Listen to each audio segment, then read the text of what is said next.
The stars burned like angry eyes in the darkness. Captain Jake Morrison stood on the bridge of the rescue ship Unity, watching his homeworld die. Earth was a ball of fire now. Its blue oceans turned to steam. Its green lands turned to ash. The alien ships that did this flew away like metal vultures, their job done. "Sir, we need to leave now," said Commander Lisa Blake from her station. Her voice was steady, but Jake could see her hands shaking. Lisa had family on Earth too. They all did. Jake looked at the screen showing the other human ships. 23 vessels in total. Some were military ships, others were cargo haulers, and a few were passenger liners. All of them carried the last humans in the galaxy, 2 million people out of 12 billion. That was all that was left. "Set course for the outer rim," Jake said quietly. "Maximum speed." The bridge crew moved quickly, their fingers dancing over controls. The Unity turned away from Earth and began to move. Behind them, the other ships followed like a funeral parade. They were leaving everything they had ever known, and they would never come back. Admiral Paul Carter appeared on the main screen. His gray hair was messy and his uniform was torn from the fighting. He looked older than his 60 years, but his eyes were still sharp. "All ships, this is Admiral Carter. I know what you're thinking. I know you want to turn around and fight. But we can't win this battle, not today." Jake watched the faces of his crew. Some looked angry, others looked sad, but all of them looked lost. They had been the strongest military in known space just 1 week ago. Now they were refugees running for their lives. "The Coalition wants us dead," Carter continued. "They say we're too dangerous, too wild, too different from them. Different. Maybe they're right. Maybe we are different. But that doesn't give them the right to kill us all." The Coalition. Jake hated that name. It sounded so peaceful, so friendly. But there was nothing peaceful about the Vorthak with their crystal ships and cold hearts. Nothing friendly about the Zilani who thought with one mind and wanted everyone else to do the same. Nothing kind about the Ethereals who looked down on all solid life as insects. Lisa walked over to Jake's chair. "Sir, the Coalition fleet is following us. They're staying back, but they're there." Jake nodded. He had expected this. The aliens wanted to make sure every human was dead. They would follow the human fleet until it reached the edge of known space, then finish the job. "How long until we reach the rim?" Jake asked. 6 days at current speed," said the navigation officer, a young man named Pete Rogers. "But sir, there's nothing out there. No colonies, no stations, no fuel depots. It's empty. Space, empty space. That was where humans would make their final stand. Not on green worlds under blue skies, but in the cold darkness between stars." Jake almost laughed at the irony. The Coalition thought they were sending humans to die in the void. Maybe they were right. Or maybe they had just made the biggest mistake in galactic history. On the second day, the Coalition ships attacked a small transport that had engine trouble. The ship was called the Hope, and it carried 3,000 civilians. Jake watched on his screen as the alien weapons turned the Hope into scrap metal and steam.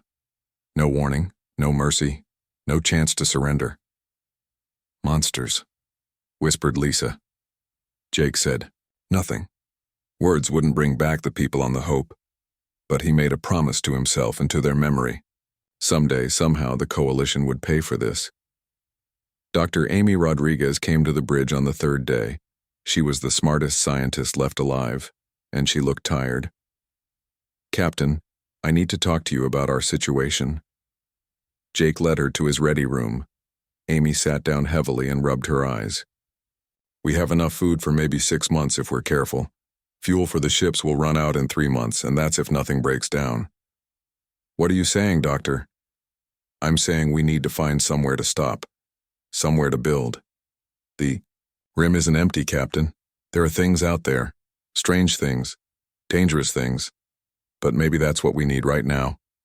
Jake looked out the window at the stars. They looked different here. Older somehow. The Kepler void. Amy nodded. "Nobody goes there. The Coalition thinks it's worthless. Radiation storms, gravity wells, space that doesn't behave the way it should. But Captain, I think we could use that. We could hide there. We could survive. There. On the fourth day, Admiral Carter called a meeting of all ship captains. His image appeared on screens throughout the fleet. He looked even older now, his face marked by grief and exhaustion. "People of Earth," he began, and his voice carried to every human left alive. "They wanted us gone. They said we were a threat to their perfect galaxy. Well, maybe we are. Maybe that's exactly what we need to be." Jake saw crew members stopping their work to listen. In the halls of his ship, families gathered around screens. Children who would never see Earth held their parents' hands. "We're going into the darkness," Carter said, "into a place where they think we'll die. But I have news for the Coalition. Humans don't die easy. We survive. We adapt. We overcome. And when we come back, and we will come back, they'll learn what happens when you try to kill an entire species." The Admiral's image flickered as interference from the void began to affect their communications. "To our children, and their children, and the generations yet to come, I make this promise. We will return. We will reclaim our place in this galaxy. And we will make sure that no other species ever suffers what we have suffered." On the sixth day, the human fleet crossed into the Kepler void. The Coalition ships stopped at the border and turned back. As far as they knew, the humans were flying into a cosmic graveyard. Let the void finish what they had started. But Jake Morrison, standing on the bridge of the Unity as strange energies danced across his screens, felt something he hadn't felt in days. Hope. The void was dark and dangerous, full of mysteries that could kill them all. But it was also vast and unexplored, full of possibilities that could save them. "Take us deeper," he ordered. Behind them, the last light of known space faded away. Ahead lay only darkness and uncertainty. But Jake smiled as he watched his crew work with quiet determination. The Coalition had made one critical mistake. They had forgotten the most important thing about humans. They never knew when to quit. 50 years had passed since the last human ship crossed into the Kepler void. The old Earth calendar said it was 2207, but time moved differently here in the darkness between stars. Space itself seemed twisted, bent into shapes that made no sense. What should have been empty void was filled with energy that danced like living fire. Dr. Amy Rodriguez was old now, her hair white as starlight, but her mind was sharper than ever. She stood in the main laboratory of the Crucible, watching her latest experiment through protective glass. Inside the chamber, raw quantum energy swirled and sparked, responding to her commands like a trained animal. "It's working," she whispered, to her assistant, a young woman named Kate Wilson who had been born in the void. Kate had never seen Earth, never walked on solid ground, never breathed air that didn't come from recyclers, but she was human through and through, with the same stubborn refusal to accept limits that had carried her species this far. "The energy output is triple what we expected, Doctor," Kate said, checking her instruments. "If we can build this into the ships," Amy smiled. 50 years ago, humans had fled into the void with broken ships and broken dreams. Now they were learning to harvest power from the fabric of space itself. The Coalition had thrown them into what they thought was a cosmic wasteland. Instead, they had given humans access to forces that the galaxy had never seen. The Crucible was humanity's greatest achievement, part space station, part city, part fortress. It floated in the heart of the void like a metal planet. 10 million humans lived here now, all descended from the original refugees. They had built it from salvaged ships and materials mined from asteroids that phased in and out of normal space.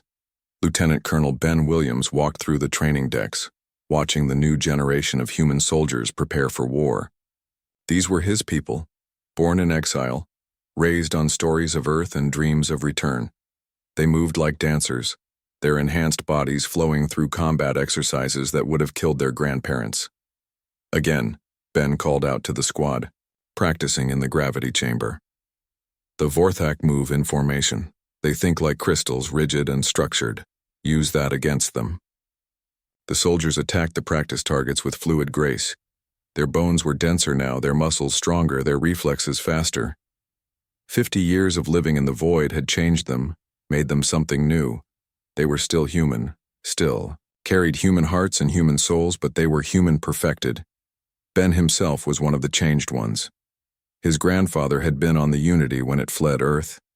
Ben had been born in year 15 of the exile, when humanity was still struggling, just to survive. Now he stood 6.5 feet tall, could see in near darkness, and could hold his breath for 30 minutes. The void had made them all into something the Coalition would never expect. Casey Martinez finished her inspection of the newest ghost ship, the Phantom. Like all vessels in the human fleet, it existed partially outside normal space-time. Coalition sensors would see nothing but empty void, while the Phantom could appear anywhere in the galaxy without warning. "She's beautiful," said Ryan Hayes, the ship's new captain. Ryan was young, maybe 25, with the pale skin and bright eyes that marked all void-born humans. "When do we get to test her in real combat?" Casey laughed, but there was no humor in it. "Soon enough, Captain. Admiral Thompson thinks the Coalition is getting curious about the void. They might come looking." That was the question that kept everyone awake at night. How long could humanity hide in the darkness? How long before the Coalition decided to explore the void, just to make sure their old enemies were really dead? Admiral Julie Thompson stood in the command center of the Crucible, studying the great map that showed all human territory. Red dots marked their hidden bases, scattered throughout the void like seeds waiting to grow. Blue lines showed their secret trade routes, connecting settlements that shouldn't exist with each other. Green markers indicated their scout ships, watching. "The borders of Coalition space, ma'am," said her aide, a man named Steve Parker who managed the intelligence networks. "We're getting reports from the border scouts. Coalition expansion fleets are moving toward the void." Julie nodded slowly. She had been expecting this for years. The Coalition was growing larger, more confident, more hungry for new territory. Eventually, they would decide that even the dangerous void was worth exploring. When that happened, humanity would have to make a choice: hide deeper or fight back. "How many ships?" she asked. "Survey fleets mostly. Maybe 200 vessels total, spread across 6 entry points. They're being careful, testing the waters." Julie walked to the great window that looked out into the void. Strange lights danced in the darkness, energies that human science was only beginning to understand. Somewhere out there, Coalition ships were preparing to enter humanity's secret kingdom. They thought they were exploring empty space. They had no idea they were about to walk into the home of 10 million very angry humans. Dr. Alex Chen worked in the genetics lab, perfecting the treatments that had made the new humans possible. The enhancements weren't dramatic, nothing that would make them into different species. Stronger bones, better reflexes, improved healing, enhanced senses. Just enough to give them an edge when the fighting started. "The latest batch is ready," he told his colleague, Dr. Maria Santos. "We can enhance another 1,000 volunteers this month." Maria looked worried. "Alex, are we sure about this? We're changing ourselves, changing what it means to be human." Alex understood her concern. It was a debate that had raged for decades in the void. How much could they change and still be human? But every time he had doubts, he remembered the images from Earth's final days. The Coalition had tried to exterminate humanity simply for being different. Now humans would return the favor, but they would do it better. The children of the void gathered in the great assembly hall to hear the stories of Earth. Old veterans like Captain Morrison, now retired but still sharp, told them about blue skies and green grass, about rain and wind, and the smell of flowers. The children listened with wide eyes, trying to imagine a world they had never seen. "Someday," Morrison told them, "you'll walk on worlds like that again, but you'll be stronger than we were, smarter, ready for whatever the galaxy throws at you." In the deepest levels of the Crucible, engineers worked on humanity's greatest secret. The reality anchors were almost ready, machines that could lock space-time itself into whatever shape humans wanted. Coalition weapons worked by manipulating matter and energy. Human weapons would manipulate the laws of physics themselves. Ben Williams stood in his quarters looking at the picture of Earth that every human carried. His children would never see the blue world. but they would see something better. They would see a galaxy where humans were free, where no species could threaten another with extinction, where the strong protected the weak instead of destroying them. Soon, he whispered to the picture. We're almost ready. Above him, the crucible continued its silent dance through the void. Inside its metal halls, 10 million humans prepared for the war that would reshape the galaxy. They had been thrown into darkness to die. Instead, they had become something the Coalition could never have imagined. They had become hope made flesh, ready to light up the galaxy with human fire. The year was 2247, and the galaxy had forgotten about humans. In the great cities of the Coalition, alien children learned about the dangerous species that had been wiped out long ago. The history books called them aggressive and unpredictable. The Coalition leaders congratulated themselves on removing a threat to galactic peace. But Scout Captain Ryan Hayes knew better. He sat in his invisible ship at the edge of Coalition space, watching their patrol fleets move through the star systems, like they owned everything. The Vorthak crystal ships gleamed like jewels in the starlight. The Zelani biovessels pulsed with their collective thoughts. The ethereal energy beings danced between dimensions, believing themselves masters of reality. Ryan smiled behind his helmet. They had no idea what was coming. His ship, the Whisper, was one of the new ghost vessels. It existed in 7 dimensions at once, invisible to every sensor the Coalition had ever built. Ryan had been watching them for months, learning their patterns, counting their ships, mapping their defenses. What he found surprised him. The Coalition had grown weak. 90 years of total power had made them lazy. Their ships were slow, their crews were soft, and their leaders spent more time fighting each other than watching for threats. They ruled over 100 enslaved species, but they had forgotten how to actually fight. Time to go home, Ryan said to his crew. The Whisper turned away from Coalition space and disappeared into the void, leaving no trace it had ever been there. Fleet Admiral Julie Thompson received Ryan's report in her office aboard the Crucible. She was 50 now, born in the early years of exile, raised on stories of Earth and dreams of revenge. The report made her smile. Everything was going according to plan. "Ma'am," said her aide, Commander Tony Martinez, "the scout fleets are reporting the same thing across all sectors. Coalition expansion is moving toward the void. They're planning to claim it as their territory." Julie stood and walked to her window. Outside, the void danced with strange energies that human science had learned to harness. Thousands of ships moved through the darkness, all invisible to outside eyes. The Ghost Fleet was ready. "How many ships do we have now?" she asked. 12,000 combat vessels, ma'am, plus support ships, transports, and the mobile bases. We outnumber their border fleets 3-1. Julie nodded. 3-1 was good odds, especially when the enemy didn't know you existed. But this wasn't just about winning battles. This was about sending a message that would echo across the galaxy. Dr. Alex Stone sat in his laboratory on the Coalition capital world, studying the latest reports from the Void expeditions. As the galaxy's leading expert on extinct species, he was curious about the strange readings coming from the dark regions, energy signatures that made no sense, quantum fluctuations that seemed almost artificial. Probably just natural phenomena, his assistant said, a young Vorthak named Crystal Singer of Truth. The void is full of dangerous anomalies. Alex wasn't so sure. The patterns were too regular, too organized. It looked almost like technology, but that was impossible. Nothing lived in the void. The Coalition had made sure of that long ago. The first Coalition survey fleet entered the void on a Tuesday. Admiral Shard of Eternal Light commanded 60 ships, including some of the Coalition's most advanced scouts. Their mission was simple: map the void, claim it for the Coalition, and establish mining operations in the resource-rich regions. They lasted exactly 6 hours. The attack came without warning. One moment the Coalition ships were scanning an empty asteroid field. The next moment they were surrounded by vessels that seemed to appear from nowhere. Ships that moved like living things. Weapons that cut through Coalition shields like they weren't there. Tactics that made no sense. The Coalition admiral tried to send a distress signal, but the message was blocked by some kind of interference field.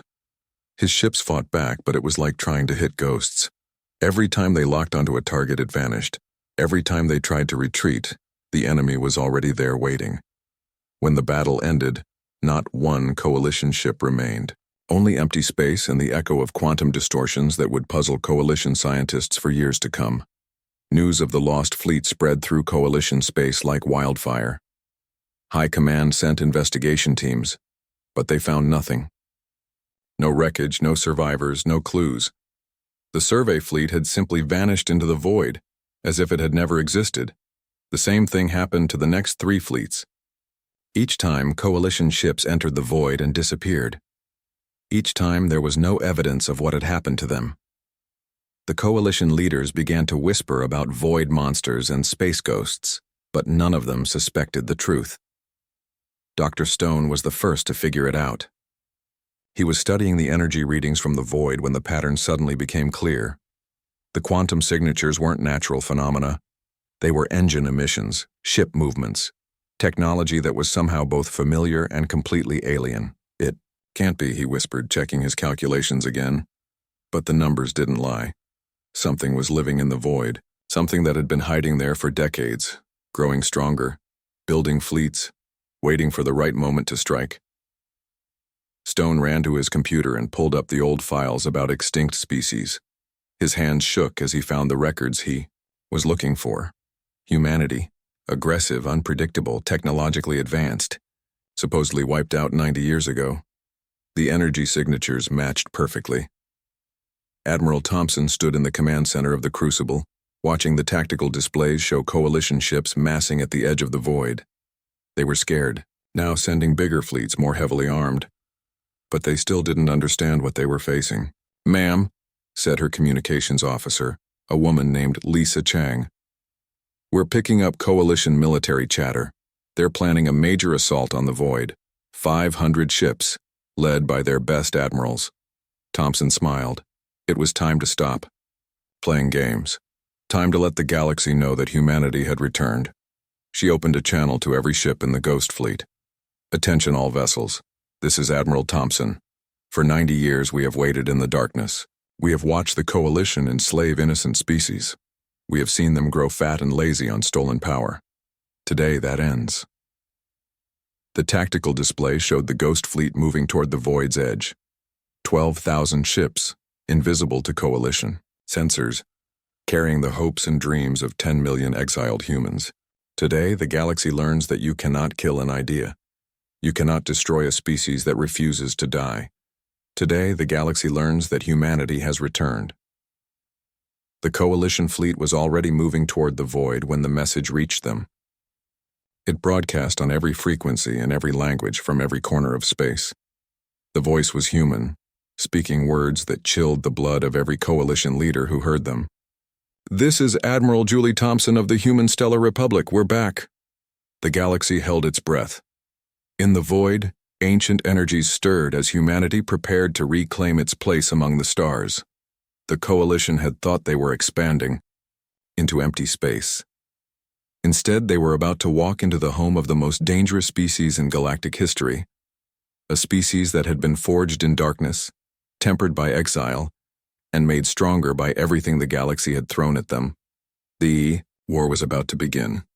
The war that followed lasted 3 years, but it felt like 3 lifetimes to those who lived through it. The Coalition had ruled the galaxy for over 2 centuries. They had never faced an enemy that fought like humans did. They expected massive battles, fleets meeting fleets in open space. Instead, humanity brought them something they had never seen before: terror. Commander Tyler Johnson stood in the cargo bay of his stealth transport, watching his soldiers prepare for the mission. They called themselves the Liberators now, enhanced, humans who could move like shadows and strike like lightning. Today they were going to free the Corvin system from Zilani control. "Remember," Tyler told his team, "the Corvins are aquatic. They've been fighting the Zilani mind link for 50 years. When we break their chains, they'll be ready to help us." The soldiers nodded. Each of them carried weapons that existed partially outside normal space. able to cut through any defense the Coalition had ever built. Their armor was made from void metal that could phase between dimensions. They moved with the grace of dancers and the deadly purpose of apex predators. The transport ship materialized inside the Zilani biovessel, like a ghost becoming solid. The alien crew never saw them coming. Tyler's soldiers flowed through the organic corridors, their quantum phase weapons cutting through the collective consciousness defenses that had protected the Zilani for 1,000 years. The Zilani tried to link their minds together, to think as one against the human attack. But the humans fought as individuals, each one unpredictable, each one making decisions that the collective mind couldn't anticipate. It was chaos against order, and chaos was winning. In the ship's core, Tyler found the Corvin prisoners. They floated in biotanks, their minds trapped in the Zilani network, forced to think alien thoughts.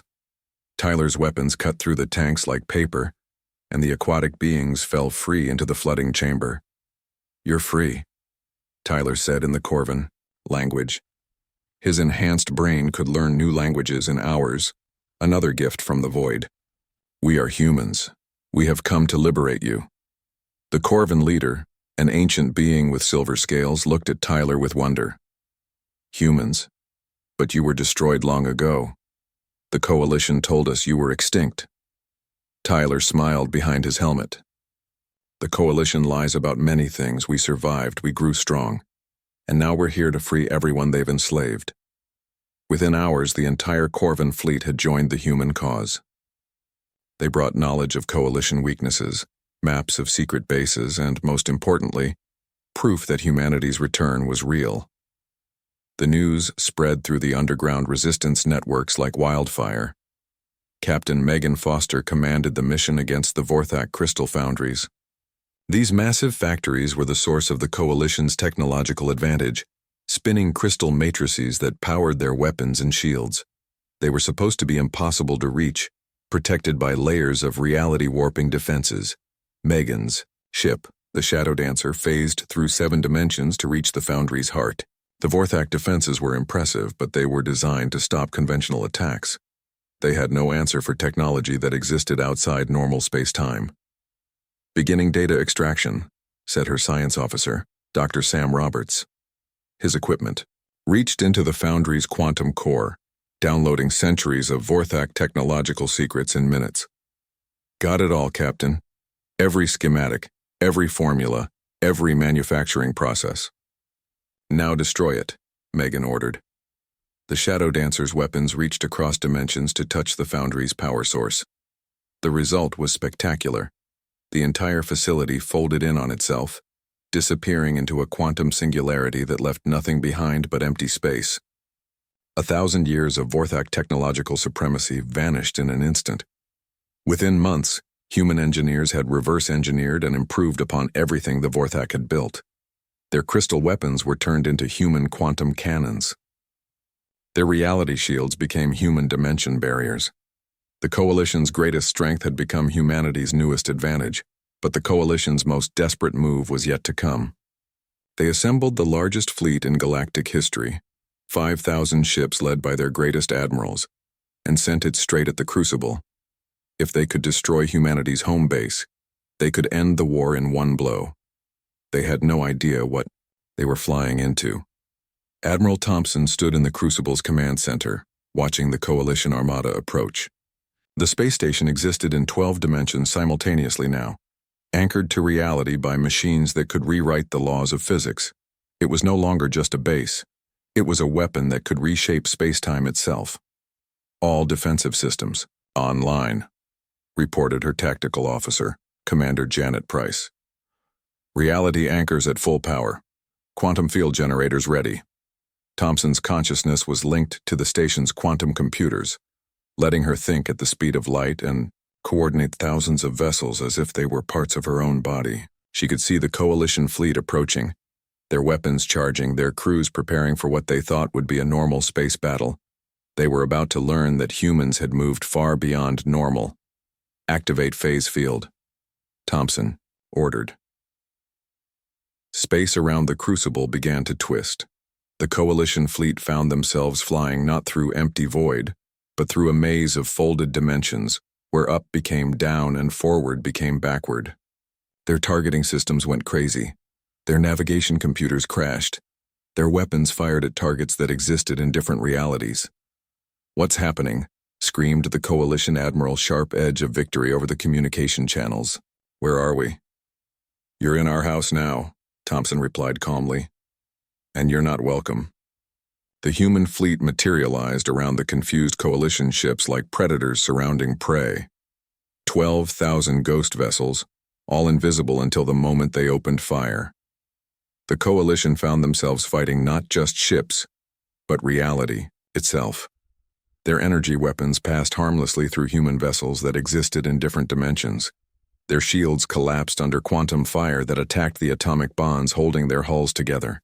Their fastest ships moved like snails compared to human vessels that could step between stars. The battle lasted 6 hours. When it ended, not one Coalition ship remained intact. Some had been destroyed, others had been captured, and a few had simply been erased from existence by weapons that deleted them from the timeline itself. News of the Coalition's defeat spread across the galaxy in days. Species that had been enslaved for centuries rose up in rebellion. Planets that had been stripped of resources declared independence. The Coalition's empire began to crumble as fast as it had once expanded. On the bridge of his flagship Coalition, Supreme Leader Mind of All Thoughts watched his civilization collapse in real time. Reports flooded in from every sector. Human fleets appearing everywhere at once. Liberation forces freeing enslaved worlds. Technology that seemed to ignore every law of physics he understood. How? He asked his advisors. How did they become so powerful? Dr. Stone, now a prisoner aboard a human ship, could have told him. 90 years of exile had done more than just keep humanity alive. It had transformed them. The void had taught them to harness forces that the Coalition had never imagined. Desperation had driven them to enhance themselves beyond normal biological limits. Anger had focused their minds on a single goal: survival and revenge. The Coalition had created their own worst nightmare. They had tried to exterminate a species that refused to die, and in doing so, they had forged them into something unstoppable. In the final battle above the Coalition capital world, Admiral Thompson herself led the assault. Her enhanced body could survive in vacuum. Her consciousness could process information faster than computers, and her weapons could reach across dimensions to strike any target. The last Coalition leaders surrendered not because they were beaten, but because they finally understood what they faced. This wasn't just a war. It was an evolutionary leap. Humanity had become something new, something beyond what the galaxy had ever seen. As the Coalition flag came down for the last time, Thompson sent a message to every world in known space. This is Admiral Thompson of the Human Stellar Republic. The war is over. The age of species supremacy is ended. From this day forward, all beings are free and equal under the law. Welcome to the new galaxy. 4 years had passed since the last Coalition stronghold fell. The galaxy was a different place now, painted in colors that no one had imagined possible. Where once there had been masters and slaves, now there were partners and equals. Where once fear had ruled, now hope grew like flowers after rain. President Kevin Brown stood at the podium in the Great Assembly Hall of New Geneva, looking out at representatives from 300 different species. Some breathed oxygen, others methane. Some had scales, others had fur. Still others were made of living energy. But all of them were here by choice. All of them had voices that mattered. Kevin himself had never seen Earth. He was void-born, one of the generation that grew up in exile, raised on stories of blue skies and green grass. Now he led the human, Stellar Republic, not as emperor or dictator, but as the first among equals in a galaxy that had learned to govern itself. "Friends," he said, and his voice carried to every corner of the hall. 100 years ago, my people were driven from their home because they were different. Today we celebrate our differences as the source of our strength. In the audience, a Corvan delegate raised her tentacled arm.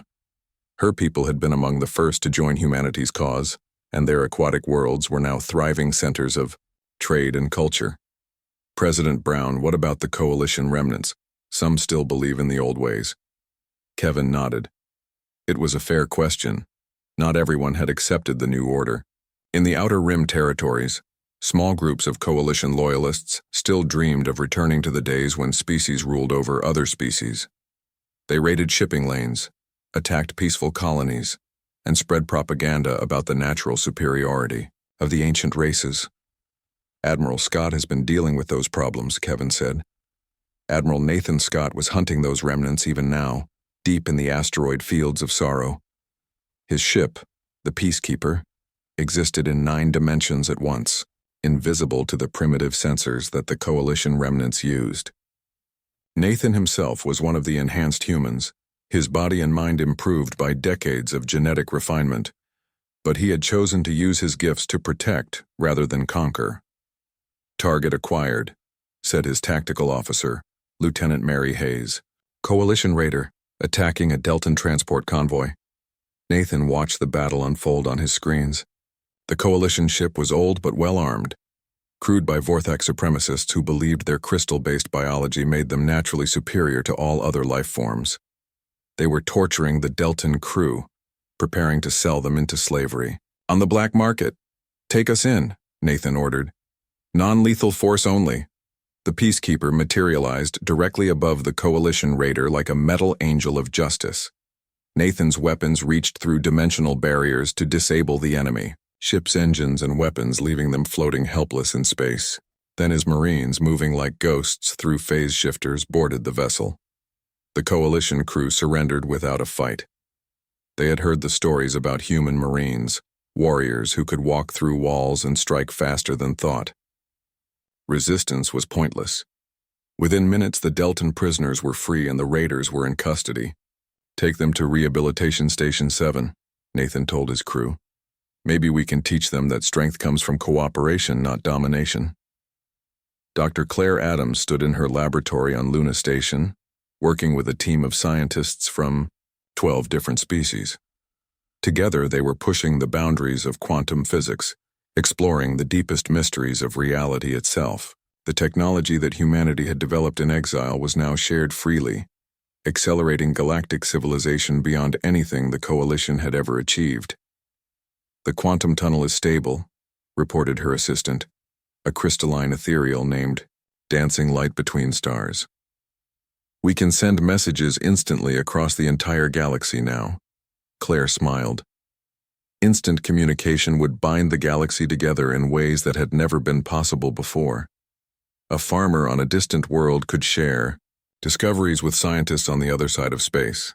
Artists could collaborate across light years. Children could learn from the greatest teachers in the galaxy, no matter where they lived. But more than that, it meant that no species would ever be isolated again. No one could be forgotten, abandoned, or wiped out in secret. The galaxy would know and the galaxy would respond. On the memorial world that had been built where Earth once orbited, families from across space came to pay their respects. The planet was a garden now, filled with plants and animals from 1,000 different worlds. At its center stood a simple monument with words in every galactic language. They tried to destroy us, but we chose to build instead. Captain Jake Morrison, now ancient but still sharp, walked through the memorial gardens with his great-grandchildren. They were beautiful children, enhanced and improved but still recognizably human, carrying the best of both their inherited nature and their technological advancement. "Tell us about the old days, Grandpa Jake," said little Amy Morrison Chen, a 6-year-old with the bright eyes of the Voidborn. "Tell us about the war." Jake looked up at the artificial sky, where holographic displays showed the positions of human ships throughout the galaxy, thousands of vessels all working to keep the peace, to protect the weak, to explore the unknown. It was a sight that would have seemed impossible during those dark days of exile. "The war was terrible," he said. "But it wasn't the most important thing we did. The most important thing was what came after. We could have ruled the galaxy like the Coalition did, with fear and force. Instead, we chose to build something better." Admiral Thompson, now in her 70s but still commanding the Crucible, received daily reports from across human space. The news was good. Crime was down. Trade was up. New colonies were being established by cooperative efforts between multiple species. The galaxy was healing. Her aide, Commander Lisa Chang, brought her the latest intelligence reports. "Ma'am, we've detected signals from outside the galaxy. It looks like there might be other civilizations out there watching us." Thompson nodded. She had expected this. The galaxy was just one small part of a much larger universe, and humanity's rise had probably been noticed by powers beyond their current understanding. Someday those powers might come calling, bringing new challenges and new opportunities. "Keep monitoring," she said, "and make sure our defensive systems are ready. But remember, we don't fight unless we have to. Our strength comes from unity, not conquest." In the deep schools where human children learned alongside alien youngsters, teachers told the story of the Great Exile and the Return. They spoke of the dark years when species fought species, when the strong enslaved the weak, when fear ruled the stars. And they told how humanity had emerged from the void not as conquerors, but as liberators. "Why didn't humans become rulers like the Coalition?" asked a young Zilani student, his collective consciousness still learning to think as an individual. The teacher, an elderly human woman named Professor Sarah Kim, smiled. "Because we learned something in the darkness that the Coalition never understood. True strength doesn't come from making others afraid of you. It comes from making others want to stand beside you." As night fell over New Geneva, President Brown stood in his office looking out at the stars.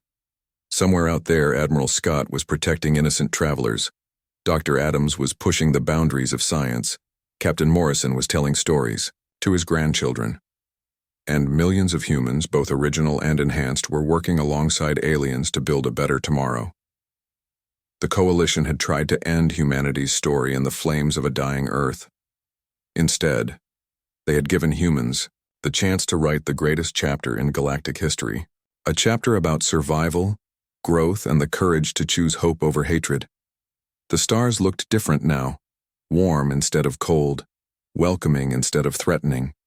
Humanity had returned from exile not just to reclaim their place in the galaxy, but to make the galaxy a place worth claiming. And in the darkness between the stars, the void itself seemed to whisper approval.